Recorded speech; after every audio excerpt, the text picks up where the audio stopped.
Hey guys, it's Jessica here, and welcome to the very first episode of the Do podcast. Oh wait, Podcast Do. Yeah, that's how I named it like 10 minutes ago, and I'm sticking to it. So you could probably tell like how spontaneous this whole podcast launch was. I've always wanted to, open up my own podcast because, I love listening to different podcasts. And it's why I also listen to every morning or every night before I go to bed. Now, podcast just became a thing, like a very mainstream thing where everyone else, well, not everyone else, but a lot of those big celebrities do. And I feel like I'll need a whole professional gears and actually dedicate my everything into it to make it actually happen. But you know what?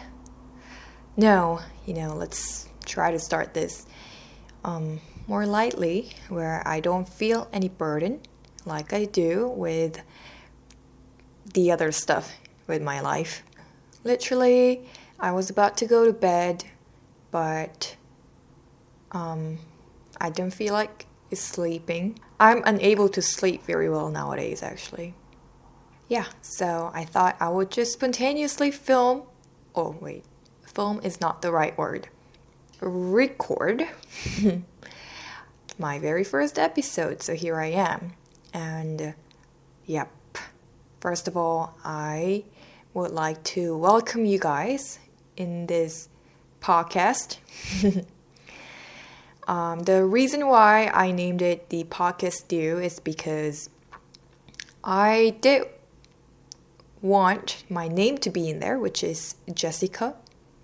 But I already do have a YouTube channel named Jessica Lee, where I post content not only about my life, but more on those topics that are specifically tailored to my audience, which are Filipinos. So on my YouTube channel, I actually think a lot on every content I try to make. The Jessica on my channel, Jessica Lee, is still me, but I thought it's the thinking part of me, where I'm more serious, I guess, where I actually go through this whole process of thinking before I actually put on a video on the channel. A more formal Jessica would be the me in my main channel, Jessica Lee. So I didn't want that part of Jessica to be here in my podcast because, as I've mentioned, I'm starting this without any burden. It's more like a verbal journal almost, I think, because I love talking. I love talking to myself. Do you guys do that too? Just like out of nowhere talk to yourself. I think I got to talk to myself even more often since the time I started living alone. Yeah, and maybe I should make an episode, like a full episode on me living alone. You know what it's like to living alone, especially in Seoul. Going back to the topic, oh my god, this is already going so kind of getting nowhere. I don't know how to do this, but okay, please bear with me, guys. Please bear with me. So the reason why I named it Do is because Do is actually still my name. Ta-da! Fun fact, my Korean name, Iser, or Lee Soo in English. Yeah, in English, I guess, pronunciation. It actually means dew, or, dewdrops. So I remember when I first made my YouTube channel, I named it Jessica Dew, which I changed not so long after I started the channel. The requirements were I wanted my name to be in there, but I didn't want the name Jessica to be in there because that's the name I use for my main channel, which is more formal. So Do it is. I just added the word podcast. because, if it's just do, it's too simple, I guess, Anyways, let's get actually started with the talking part, So for my very first episode, I wanted to talk about who I am. I don't have any professional gears for this, as I mentioned. Yeah, and I'm filming. Okay, not filming. Okay, stop, YouTuber Jessica, stop. I'm recording this at my house, and I live right by a huge car road. So there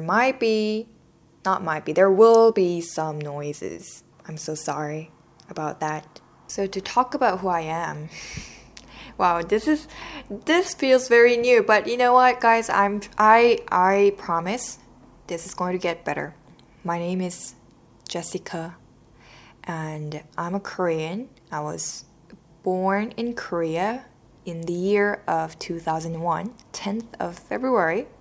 I grew up in Korea until I was 9 years old, and I moved to the Philippines when I turned 10 permanently, but I first went there when I was 9 to study English. And that's basically the start of this title that I have, Korean with a Filipino heart, because the Philippines became a huge part of my identity since I was a child. The time when you are a child is when you get affected by those different environments around you, different people around you the most, which is what forms the adult you.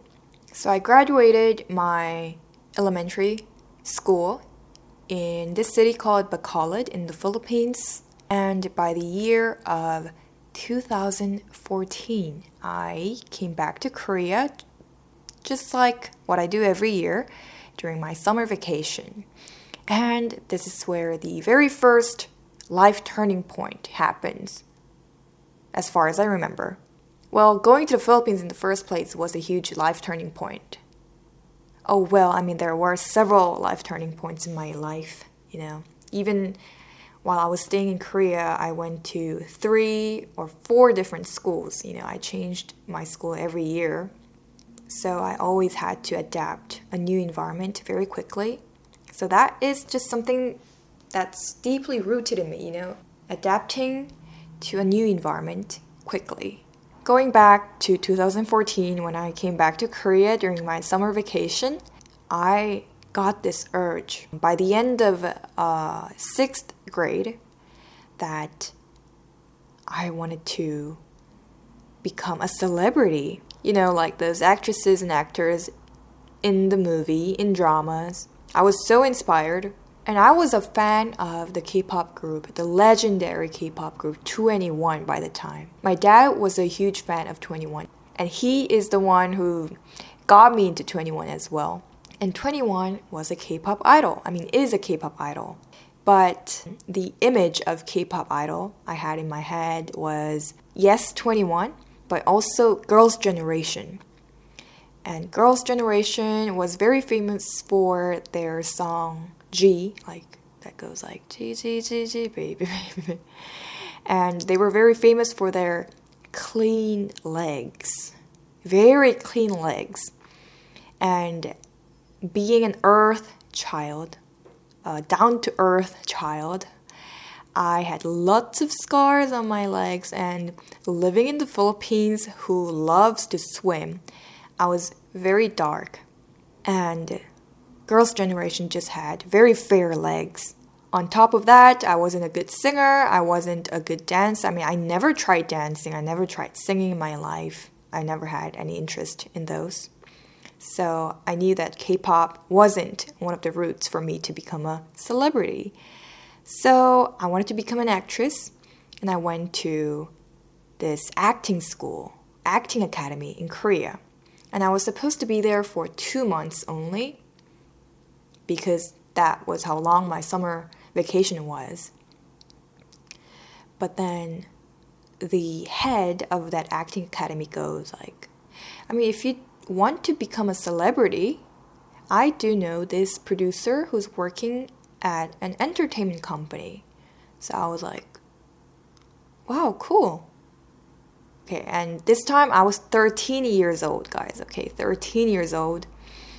And he sent my photos over to the producer. And those photos were like photos of me swimming in the beach. In the Philippines. Like, those jumping shots. And after he looked through the photos, he was like, okay, let's have a meeting. So I had a meeting with him in the acting academy. And he was actually looking for one of the trainees for his company, like K-pop idol trainee. And he kind of convinced me that if you want to become an actress, it's easier for you to become a K-pop idol first. Then change your route to acting. Because that was what many K-pop idols were doing. So I said, okay, if that's a better way to chase my dreams or pursue my dreams. So that's how I suddenly got into the K-pop idol industry. Of course, I went through all, the training process, the audition process, and maybe I could talk about this in another episode more specifically. But fast forward, I became a K-pop trainee while my family was going back to the Philippines. I stayed in Korea. I did that for a year and a half. I went back to the Philippines to go to school, but I was still a trainee actually. But I was going back and forth, Korea and the Philippines, and I was still practicing in the Philippines by myself.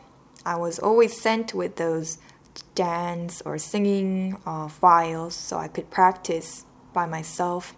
But eventually I went back to Korea for my K-pop idol debut in 2016.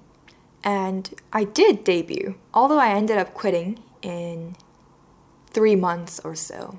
3 months, that's quite short, but and I had my reasons.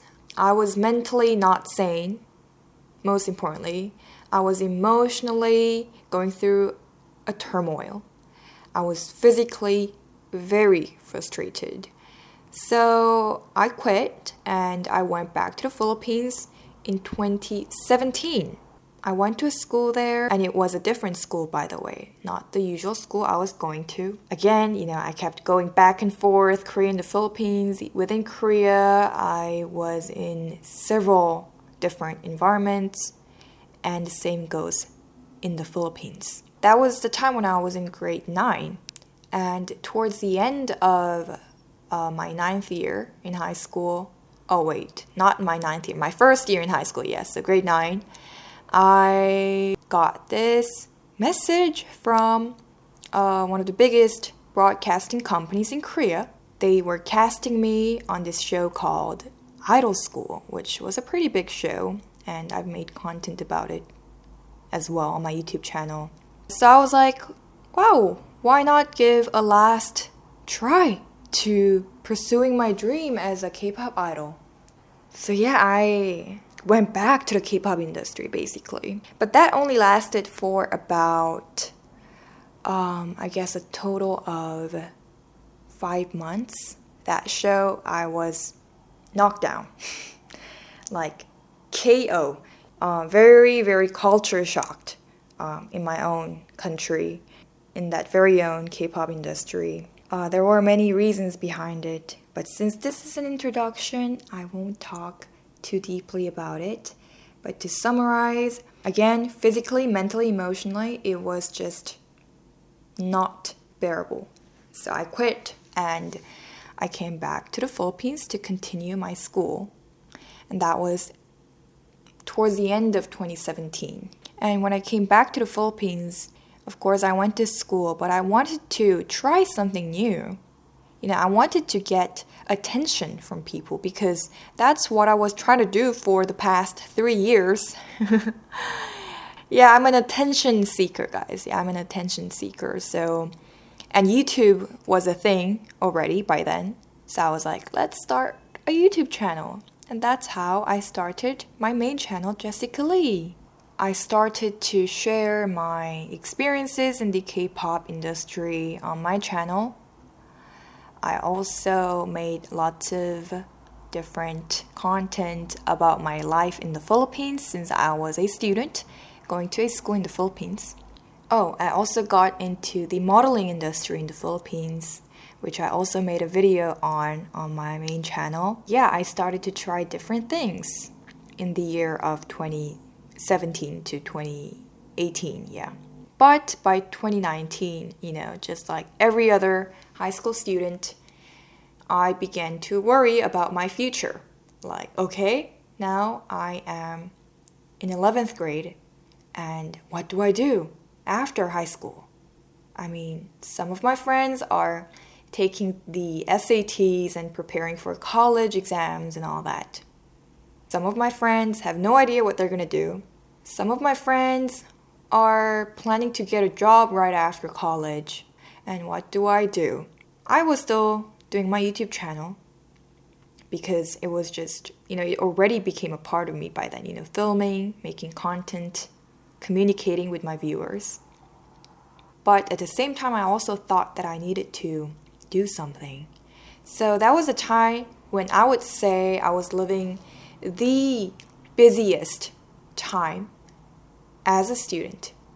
I started preparing for the SAT and TOEFL, and I was like a class rep, class mayor, and a part of the student council. And I was pushing for this class project, a year-long class project to raise funds for our school trip. At the same time, I was doing YouTube, and I was still kind of doing my modeling gigs. So I was very busy in 2019. And in the same year, I also went to San Francisco to do an exchange student program, which was a lot of fun. I learned a lot at the same time. Then I also traveled around Europe during my class trip. So basically I did lots of different things in 2019. By 2020, I got exhausted. And I was like, I don't really want to go to college right after school. Yeah. But I want to do something else. I want to spend my gap year meaningfully. So I began to search for what I could do during my gap year.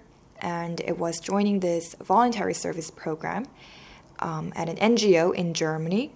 The voluntary service program centered on education, and I was very interested in education actually, because coming from the background of attending so many different kinds of schools, from the most traditional schools in Korea, private schools in Korea, private schools in the Philippines, international schools, I kind of got to grow this passion for education.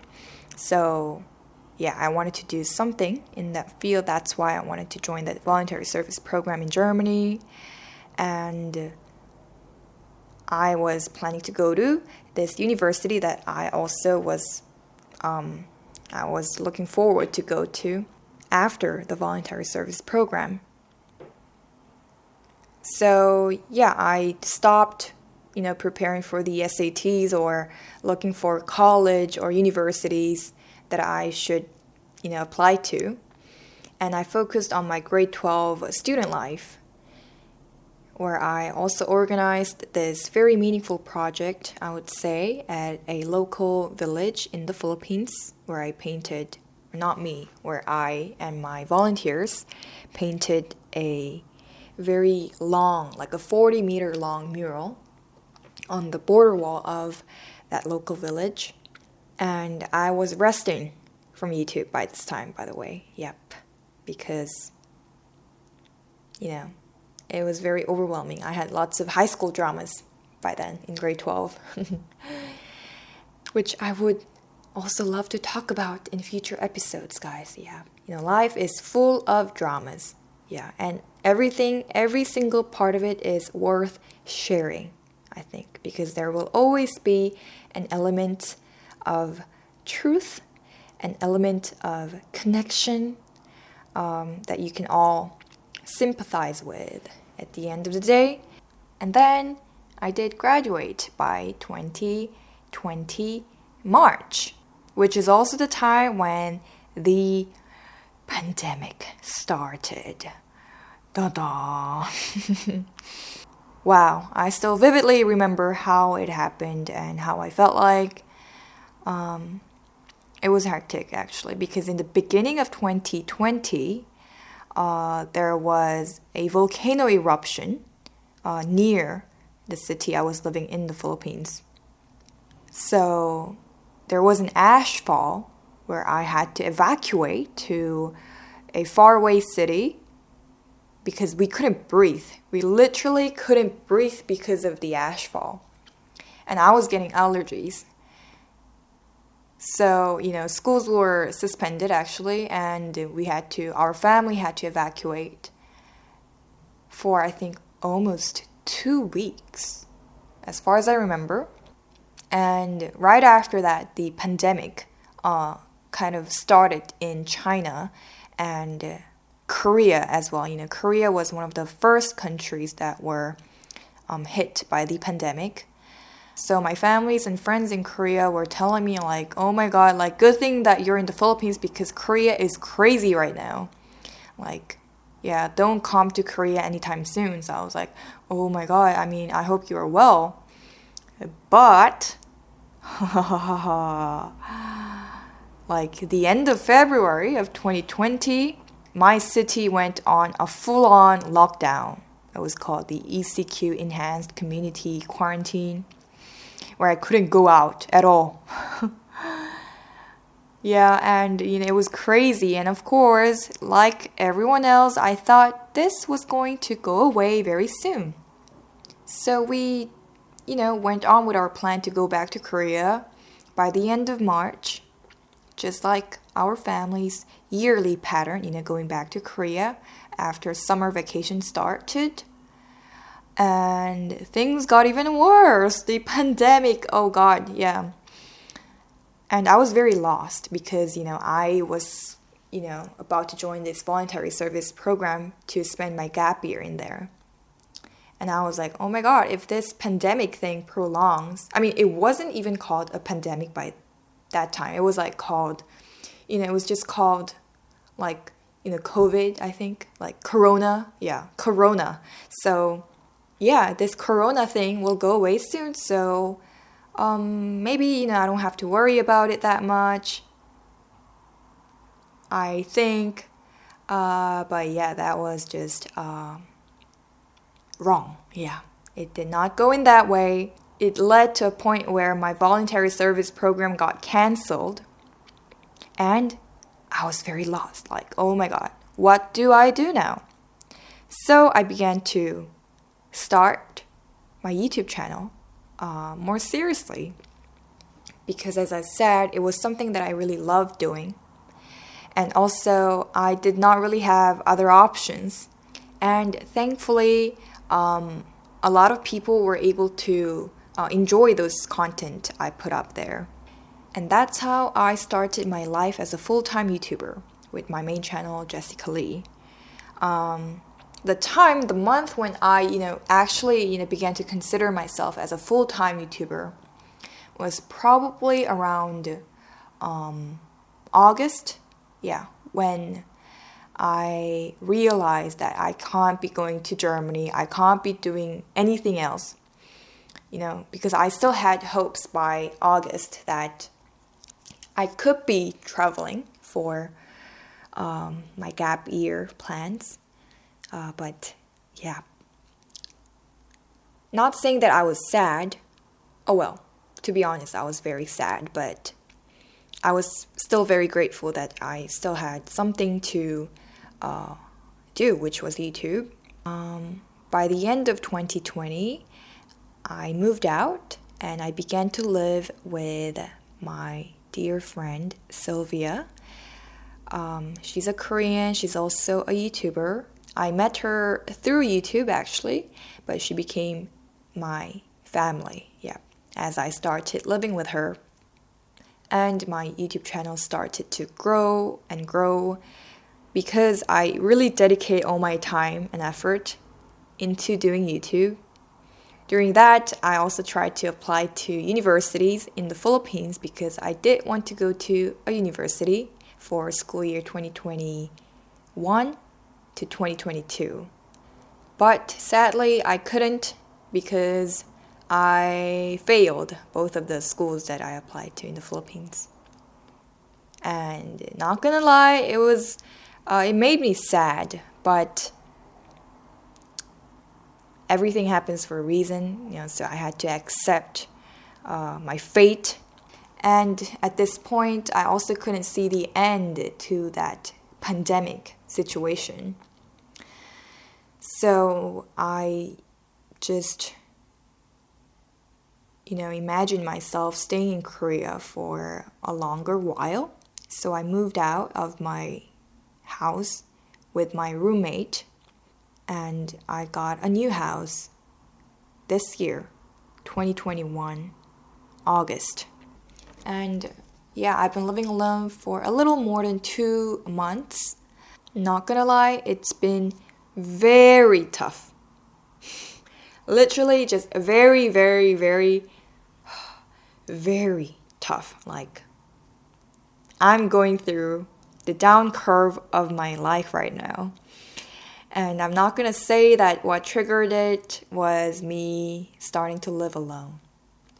I want to do that. I mean, I am doing that, but I'm not going to consciously admit it right here on Podcast Do, okay? Yeah. I am still living as a full-time YouTuber. Since my plans to go to school, those whole gap year plans and everything was ruined, all I could do is just stay grateful that I am able to do something despite this whole pandemic situation. I'm genuinely grateful for that. I'm very, very grateful that we could do this, because when you kind of trap yourself in a place where you close all the rooms for conversation just because, you feel tired, frustrated, and I think you could fall into a deep, deep rut, maybe, that could lead to depression and other mental illnesses. So I think it's very important that we try to stay connected no matter how hard it will be. And other than, this virtual communication, a virtual connection, we also do need a physical social life. So I think it's very sad how we're not in the place where we can do that so freely. But I really hope that things will get better soon. I know this is everyone's wish. So yeah, guys, that was a very, very much summarized life history of mine. How did you find that? I'd also like to ask you guys, how are you? I know you can't answer it right now because this is not like a call, but try to ask yourselves how you are and maybe answer yourself. Like, engaging in a conversation with yourself, I think, is very important for self-love and boosting self-confidence. Self-confidence is different from being arrogant, I think. You can be self-confident and humble at the same time. By the way, where I am right now, there's a sunrise happening. How I've been, maybe I would like to say that it's been a tough time. A lot of you asked me, actually, how I keep my mental health during these times of uncertainty or this pandemic. So you guys are probably referring to Corona Blue, like how am I dealing with Corona Blue? And I actually thought that I was getting used to it, this whole uncertainty situation. But I realized after I started living alone, or actually very recently, that I'm not used to it. And I don't think I can get used to it because humans, we seek for eternal connection, I think. And this feeling of disconnect, it can be very tough for many people. Although I do think that it could be resolved by striving to stay connected, even if it's virtual. You know how when you're going through a tough time, when you think that you are not well, when you're going through the low curve of your life, sometimes you begin to connect little things or big things that were happening in your life in a way that is very tragic. Like in my case, after I made the decision to move out, and that very decision actually came from a goodwill, I wanted to get more independent. I wanted to change my environment for a more fresh start, for another new chapter of my life. But once I moved out, I had lots of struggles in terms of work. So, doing YouTube. My YouTube wasn't really doing well, I'm going to be frank. And I had lots of struggles as well in terms of dealing with the different kinds of relationships around me. I do think that sometimes life is really all about relationships, dealing with people. And I was going through a fluctuation of feelings through forming different forms and shapes of relationships with many people. And at the end, actually, I was hurt. I ended up getting hurt. And it was not the most pleasant feeling. Getting hurt in a relationship, it's not pleasant. And it's not because, like someone did something to me, someone betrayed me or whatever. It wasn't like that. It was just that I'm a very relationship-driven person. And that also means that I depend on people a lot. It would take a while for me to actually trust a person.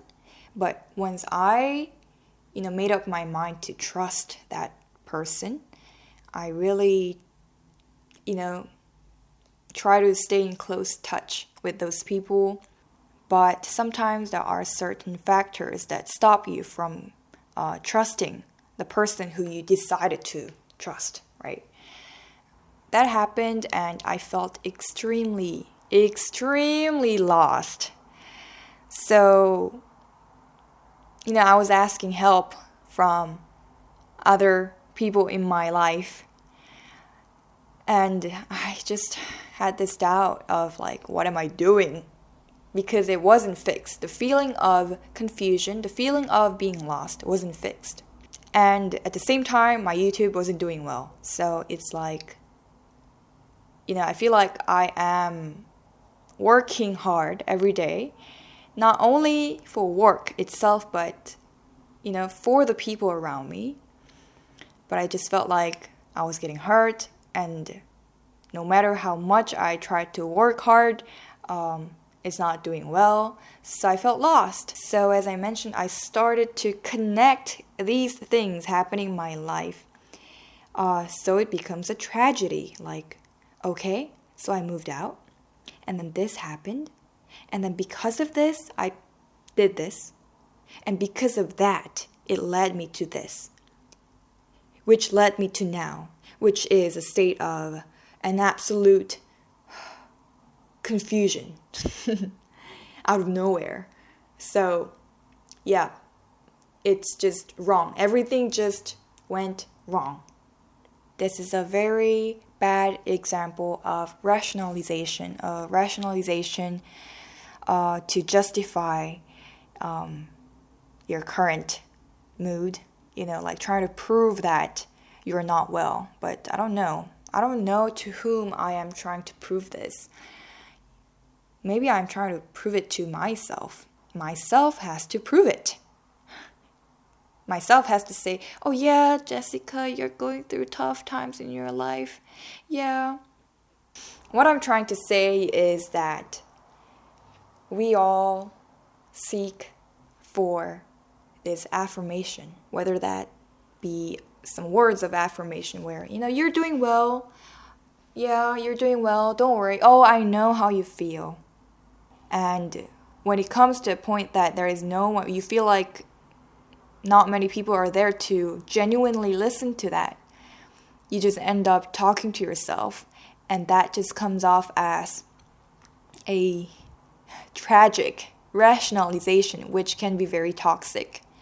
But I think it's very good that you are still talking to yourself and you're trying to stay conscious of all these different thoughts coming to your mind. How you have different selves in your mind. It's not just one self talking like, oh, I'm tired. There's this one self where, no, you're doing well. There's this other self where, well, I don't know what you're doing. I feel like there's always we all own all these different colors of emotions. How I like to phrase it is, there's this voice coming from my head, and there's the voice coming from my heart, and there's the voice coming from my mind. It may be unnecessary, but I don't know, I just do that. But at the same time, I've been, still trying to hold myself, keep myself sane by finding work that I can do, by actually forcing myself to do something.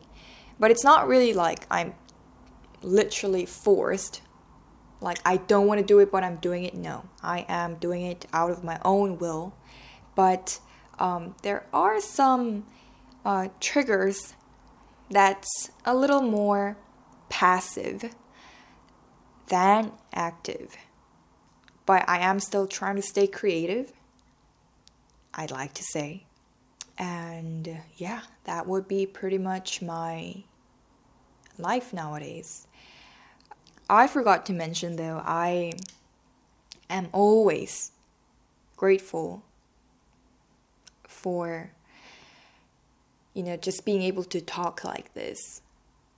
Just being able to, have this whole platform where I could address my thoughts. Although I don't know how many people are going to be listening to this.